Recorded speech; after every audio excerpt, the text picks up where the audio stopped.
எஸ்கேஆர்என் media நேயர்களுக்கு வணக்கம்.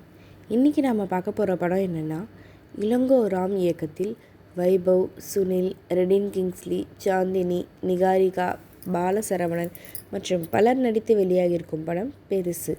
கதை: சாமிக்கண்ணு சுனில், துரை வைபவ் ஆகிய இருவரும் ஊரில் மதிப்பும் மரியாதையும் பெற்ற பெருசு என்கிற ஹாலாசியத்தின் மகன்கள்.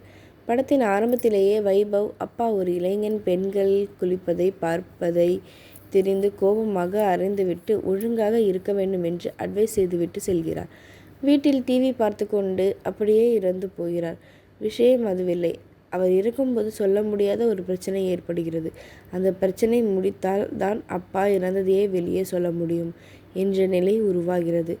வைபவ் அவருடைய அண்ணன் மற்றும் குடும்பத்தினருக்கு அந்த வெளியே சொல்ல முடியாத பிரச்சனையை தீர்த்தார்களா? அப்பாவிற்கு செய்ய வேண்டிய காரியத்தை ஒழுங்காக செய்தார்களா இல்லையா என்பதே படத்தின் மீதி கதை.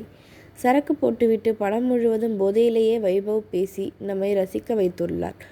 வைபவ் அண்ணன் சுனில் என்ன செய்வது என்று தெரியாமல் எப்படி இந்த பிரச்சனையை தீர்க்க வேண்டும் என அவர் திக்குமுக்காடி அவர் கொடுக்கும் ரியாக்ஷன் ரசிக்க வைக்கிறது. பிரச்சனையை தீர்க்க வரும் டாக்டர் விடிவி கணேஷ், கால்நடை மருத்துவர் சாமியார், தயாரிப்பாளர் கார்த்திகேயன் சந்தானம், ஆட்டோக்காரராக வரும் ரெடின் கிங்ஸ்லி வரை செய்யும் கலாட்டா செம ரகலையை வைபவ் அம்மா தனம், சின்னம்மா தீபா சங்கர், அண்ணி சாந்தினி, காதலி நிகாரிகா, நண்பர் பாலசரவணன், முனிஷ்காந்த், சுவாமிநாதன் என எல்லாருமே தங்கள் பங்கை சிறப்பாக செய்து சிரிக்க வைத்துள்ளனர். எல்லாத்தையும் ஒட்டு கேட்கும் பக்கத்து வீட்டு கமலாக்காவாக ரமாவின் நடிப்பும் அருமை. இதில் நடித்திருக்கும் அனைத்து கதாபாத்திரங்களும் சிறப்பாக நடித்துள்ளனர். ஒரு சிறிய வீடு, அதற்குள் எக்கச்சக்க கதாபாத்திரங்கள் என சிறிய இடத்தில் நேர்த்தியான கேமரா கோணங்கள், சிறப்பான ஒளியுணர்வை கொடுத்து கவனிக்க வைக்கிறார் ஒளிப்பதிவாளர் சத்யா திலகம். அருண்ராஜின் பாடல் பின்னணி இசை ரசிக்க வைக்கிறது.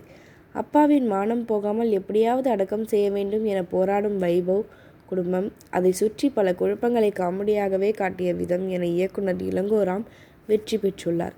இரண்டாம் பாதி கதை சுற்றி சுற்றி ஒரே இடத்திற்கு வருவதை தவிர்க்க இன்னும் கொஞ்சம் இரண்டாம் பாதியை விறுவிறுப்பாக சொல்லியிருக்கலாம். பாராட்டுகள். கான்செப்ட் ஏடாகுடமாக இருப்பதால் ஒரு சிலருக்கு கொஞ்சம் தர்ம சங்கடமாக இருக்கலாம்.